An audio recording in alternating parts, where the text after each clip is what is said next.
Il nous reste à déterminer maintenant les coordonnées du vecteur OM. Alors nous allons repartir donc de la relation entre la vitesse V et la dérivée de OM par rapport à dt. Donc de la même façon, les coordonnées du vecteur position, ce seront les primitives des coordonnées du vecteur vitesse. C'est-à-dire que l'on va intégrer la vitesse, les coordonnées de la vitesse, pour obtenir x et y.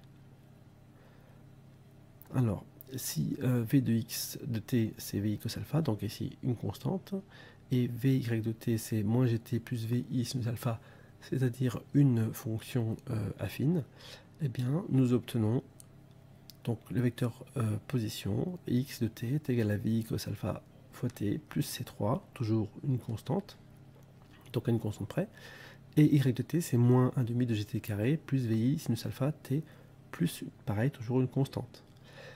Si nous dérivons x de t, on obtient ici une constante.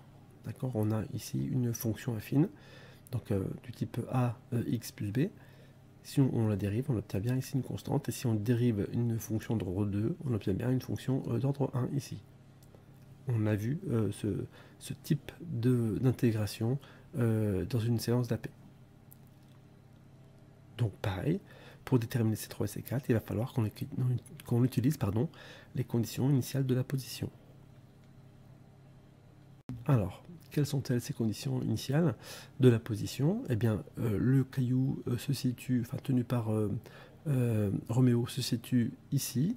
Donc, il se situe à t égale à 0, à x égale à 0, et à y0 est égal donc à h.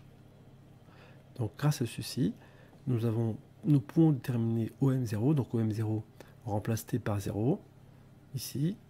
Et donc en plaçant t par 0, on sait bien que ici nous avons x0 c'est égal à c3. C3 est égal donc à 0 et y0 est égal à c4. Je repasse tout par 0 et donc c4 est égal à h. On obtient donc ici les équations horaires du mouvement dans cet exercice.